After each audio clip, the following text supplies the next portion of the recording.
श्री स्वामी समर्थ जय जय स्वामी समर्थ. श्री स्वामी समर्थ जय जय स्वामी समर्थ. श्री स्वामी समर्थ जय जय स्वामी समर्थ. श्री स्वामी समर्थ जय जय स्वामी समर्थ. आता आपण स्वामींचा एक असा चमत्कार पाहूया.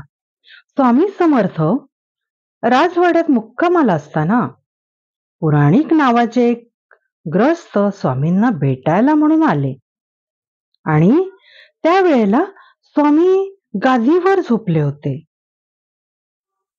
स्वामींना गादीवर शांत झोपलेले पाहून तो ब्राह्मण पुराणिक निंदाव्यंजक बोल बोलला.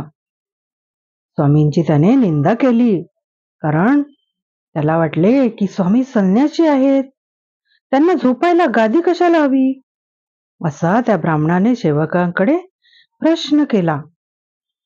गादीवर झोपणे स्वामींना शोभत नाही, असं तो स्वामींबद्दल काही काही बोलायला लागला सेवकांकडे.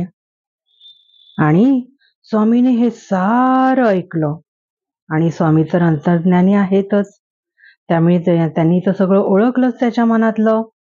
त्यामुळे त्यांनी पुराणिकांच्या बोलण्याकडे पूर्ण दुर्लक्ष केलं. असेच काही दिवस निघून गेले. स्वामी पुराणिकांना म्हणाले, जरा पाय मोकळे करून येऊ.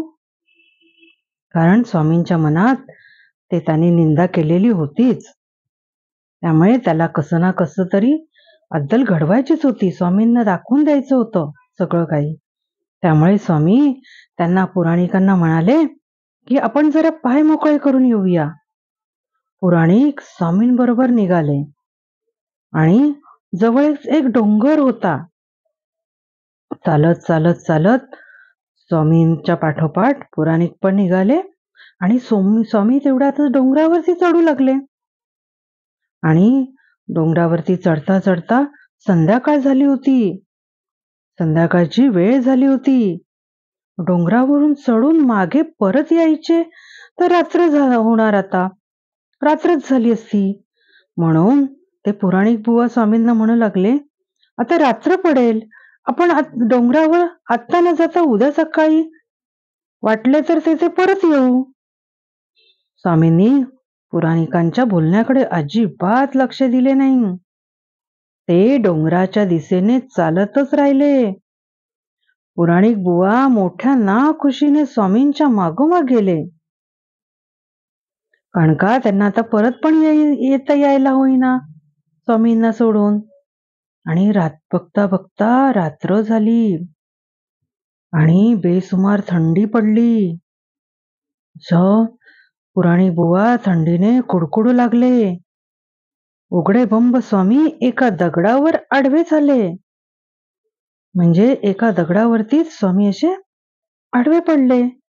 परंतु पुराणिक बुवांना कडाक्याची थंडी सहनच होईना. पुराणिक बुवा म्हणाले, स्वामी थंडी फार वाजते आहे, सहन होत नाही, मला खूपच थंडी वाजते आहे, मला सहन पण होत नाही थंडी.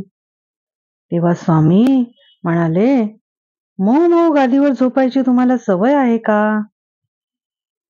स्वामीने त्यांना प्रश्न केला. काय प्रश्न केला? की मऊ मऊ गादीवर झोपायची तुम्हाला सवय आहे का? स्वामींचे ते बोलणे ऐकून पुराणिक बुवांना काही दिवसांपूर्वी स्वामींविषयक अकारण आपण बोललो होतो हे सगळे एकदम आठवलं पुराणिक बुवांना. आणि त्यांच्या हा सगळा प्रकार लक्षात आला. त्यांनी काय केलं तर त्यांनी स्वामींचे पाय घट्ट पकडून स्वामींची क्षमा मागितली. की रात्रभर कुडकुडत ते बसले आणि सकाळी उठल्यावर डोंगर उतरून गावात आले. स्वामींनी आपली फजिती कशी केली हे सर्वांना पुराणिक बुवांनी सांगितले. पुराणिक बुवा नंतर स्वामींचे परण भक्त झाले. त्यांनी स्वामी चरणांची सेवा केली. त्यांना कळले की स्वामी अवतारी पुरुष आहेत. स्वामींच्या पूजेत म्हणूनच ते अखंड दंग राहू लागले. अशा प्रकारे स्वामींचे खूप खूप असे चमत्कार आपल्याला ऐकायला बघायला मिळणार. माझ्या प्राणप्रिय स्वामी भक्तांनो, आध्यात्मिक प्रगतीसाठी आपला आत्मा शुद्ध ठेवायला हवा. भगवंताच्या उपासनेत दंग व्हायला हवे. आपली उपासना बळकट व्हायला हवी. तरच भगवंताच्या चरणांची दृष्टी स्थिर होईल.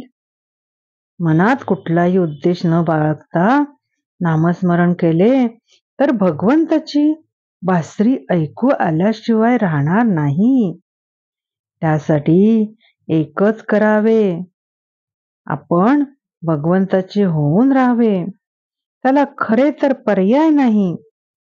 तुकाराम महाराजांनी भगवंत भक्तीबद्दल म्हटले आहे की नामाची आवडी लागलीसे चित्ता, पाय आठवीचा सुख वाटे.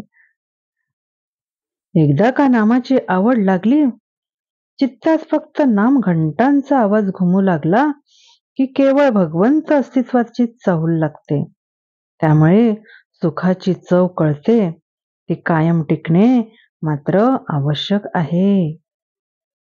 अशा प्रकारे स्वामी समर्थांचे खूप खूप चमत्कार, लीला, कथा अशा आपल्याला ऐकायला मिळत आहेत. आता आपण स्वामींचा कृपातारक मंत्र म्हणूया. निशंक होई रे मना, निर्भय होई रे मना. निशंक होई रे मना, निर्भय होई रे मना. प्रचंड स्वामीबळ पाठीशी नित्य आहे रे मना. प्रचंड स्वामीबळ पाठीशी नित्य आहे रे मना. अतर्क्य अवधूत हे स्मरणगामी, अशक्य हि शक्य करतील स्वामी. अतर्क्य अवधूत हे स्मरणगामी, अशक्य हि शक्य करतील स्वामी. अशक्य हि शक्य करतील स्वामी. थँक्यू, थँक्यू, थँक्यू स्वामी.